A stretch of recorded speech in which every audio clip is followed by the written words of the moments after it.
The rush of blood to the head. I think. I think so. When you pull on the helmet, it's the nearest thing to freedom I think you can get in this 21st century. It's it's everyone else. You've been maybe a bit of a tizzy heading into the first stage when when you go into that stage, your sort of head just there's only one thing, and that's that stage. Well, there's nothing like it when you're doing 120 mile an hour the first tarmac rally I did, I couldn't believe I was allowed to cross the white line. And for the first two stages, maybe on my side of the road. I wouldn't cross the white line. I would do it on the road if I was driving normally, but not in the rally. And it just, that freedom is like, there's nothing coming, that you can take whatever side and and it's a simple sport, A to B, as fast as you can. It's just unbelievable. There's nothing. Adrenaline, as I get to the end of my twilight of my rallying, I don't know what's going to replace that. But jumping or something maybe. Skydiving without a parachute. Would you say you're like adrenaline junkies outside of rallying? No, not really, no. It wouldn't interest me to go in there at speed and a car or whatever, but whether that's just because it's sort of nearly hard to be at 59 an hour in the transit, isn't it? It is. Whether that's just drilled into us by the organisers now that they're an ambassador not to do that. It's not to say you'll not be caught speeding, but I think we get our fix. You get it out of the way. You get what you have to do, and it's nearly your job to do that. But when it's going right, it's just unbelievable.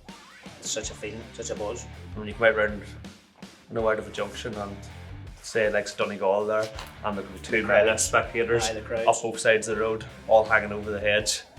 It just gives you that real big buzz. Would you say the crowds change races? Do you think they can make a difference in crowds or big crowds? It makes a big difference because there's people to lift you out of a hedge as well. But Rally Legends in San Marino that we've done several times, the crowds there is probably the biggest crowd you see at any rally in the world. And you can literally hear them roaring from outside the car, and everybody knows how noisy my car is. And the flares and the roaring and the shouting and stuff, and sometimes it's done out in the road that they're not supposed to do as well. But sure, you're near to look at the first stage of Monte Carlo this year. Yeah. The cars up the hill, the red flares and the crowds. Yeah. That would have sent the chill down your spine just watching it. And again, going back to concentration is so important to concentrate on the road and not get stuck because you come into a square left in 5th gear and you're not going to work out well. You almost have to ignore it a little bit when the results Yeah.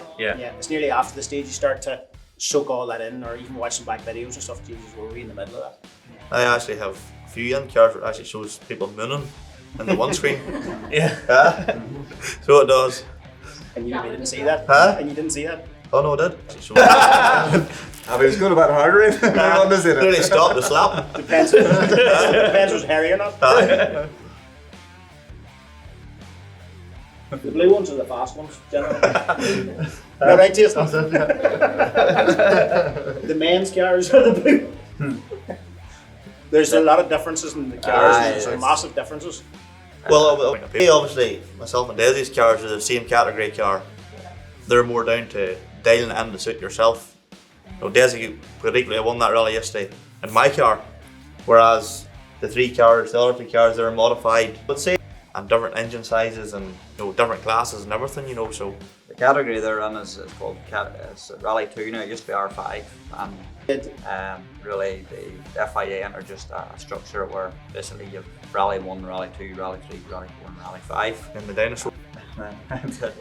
So, real name. AKA man.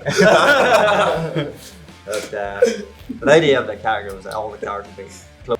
They're all built to the exact same set of regulations, and it's all built by manufacturers, so they're maximising every aspect of the cars, and they're very heavily engineered. So it creates a very very good racing, and it means that a lot of it's down to close driving. You go to the modified men, they're at them with sledgehammers and welders and things like this to try and get them set up, but Go on, Frank. Hello, worms here.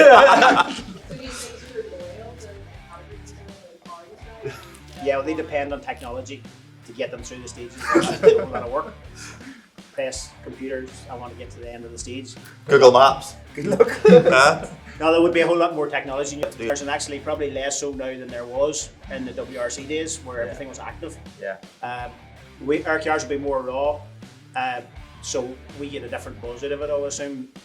Our cars will be probably faster in a straight line, have more top speed and everything, but at the end of a bumpy, fast car or flowing stage or whatever, the lads will still be quicker than us, you know, just because of that technology and the drivability, the development that's gone into those cars from works factories. Our cars were works cars 40 years ago.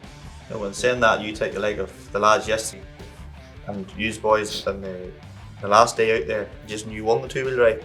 On the dry roads, these boys are still hard to hold back. You know, take the top flight, 3 or 4 boys in the Rally 2 cars. Everybody else will be struggling to stay in front of what's sitting there, and as really a credit to them cars too, because they are, you say frankly, and more raw. Well, I'll still say ours would be easier to set up and easier to drive. An R5 or Rally 2 car, if you made the wrong moves in it, you'd probably make a pig out of the thing. It would be undrivable almost. Yeah, I'd say they're quite temperamental in that fact, you know. But a very fine line. To be fair, you know, most of the manufacturing give you a base setting, but like the cars here, there's probably no harder country in the world to set a car up for than Ireland. We're probably, if you go anywhere else in Europe, you don't, on tarmac, you don't really get big jumps or bumps, or, you know, in the middle of a tarmac stage, you would get it in gravel, but not tarmac. But here, we're dealing, you know, with roads that's shiny, roads that's close to the mic, we're dealing with from huge main roads to lanes. You know, it's multiple surfaces. We really have everything. So I know some of the older Rally 2 cars we actually ran with a gravel suspension on the tarmac to try and cope with that. So no, it's trying to fine tune all that. But look, cars are both modified and the homologated cars now are both pretty fantastic over the roads now, and you know, everything's developed, suspension's developed, and chassis is developed. It's got to the point now that it's nearly like you come to the end of stages now, it's seconds. Tenths of seconds at times separating people over maybe a 20 kilometre stage. So as come back to what I was saying, it's more and more important now to get the car set up right, the chassis right, and obviously make sure pace notes is right and you have that trust inside the car.